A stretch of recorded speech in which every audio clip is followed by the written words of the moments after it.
సంక్రాంతి బరులో సందడి చేసిన మూవీస్ లో హనుమాన్ ఒకటి. ప్రశాంత్ వర్మ తేజ సజ్జా కాంబినేషన్ లో వచ్చిన ఈ చిత్రం ప్రపంచవ్యాప్తంగా కలెక్షన్ల వర్షం కురిపించింది. జనవరి 12న పాన్ ఇండియా మూవీగా విడుదలైన ఈ చిత్రం బ్లాక్ బస్టర్ జాబితాలో చేరింది. చిన్న సినిమాగా వచ్చి పెద్ద సినిమాల రేంజ్ లో సత్తా చాటింది.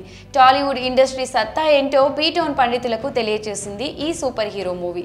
ఇతిహాస గాథలను తెరకెక్కించే విధానం ఇది అని రుజువు చేసింది. తెలుగులోనే కాదు హిందీలో కూడా బాక్స్ ఆఫీస్ వద్ద సక్సెస్ఫుల్ గా నిలిచింది. కేవలం 30 నుంచి 40 కోట్లతో తెరకెక్కిన హనుమాన్ మూవీ వరల్డ్ వైడ్ గా 300 కోట్లకు పైగా వసూళ్లు రాబట్టింది.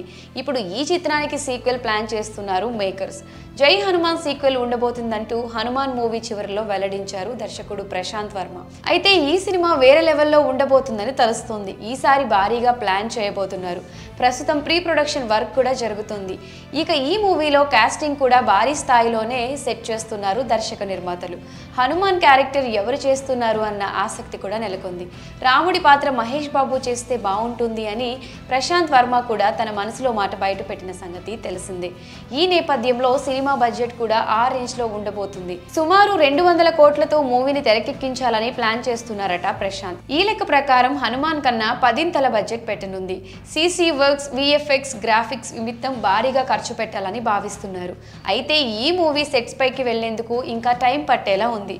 2025లో జై హనుమాన్ రిలీజ్ చేస్తామని ప్రకటించినప్పటికీ ఇది మరింత లేట్ అయ్యేటట్లు కనిపిస్తోంది. ఎందుకు అంటే ప్రశాంత్ వర్మ ఎప్పుడో అధీరా అనే మూవీని అనౌన్స్ చేయడంతో పాటు ఫస్ట్ లుక్ కూడా రిలీజ్ చేశారు. డివివి దానయ్య కుమారుడు కళ్యాణ్ దాసరి ఈ మూవీతో హీరోగా పరిచయం చేయబోతున్నాడు. ఇతిహాస గంతాల్లోని స్పెషల్ క్యారెక్టర్ తీసుకొని ఇప్పటి తరానికి నచ్చే విధంగా అందిస్తున్నారు ప్రశాంత్. అలాగే మహాకాళి అనే మూవీ కూడా చేయబోతున్నారు. ఈ 2 సినిమాలు పూర్తి చేశాకే జై హనుమాన్ షురూ చేయనున్నట్లు తెలుస్తోంది. అయితే ఈ జై హనుమాన్ మూవీ మాత్రం ఆది పురుష్ ని తలదన్నేలా ఉంటుందని అంటున్నారు. ఆది పురుష్ కి అందని రేంజ్ లో ఈ మూవీ గ్రాఫిక్స్, విఎఫ్ఎక్స్ వర్క్స్ ఉంటుందని చెప్తున్నారు.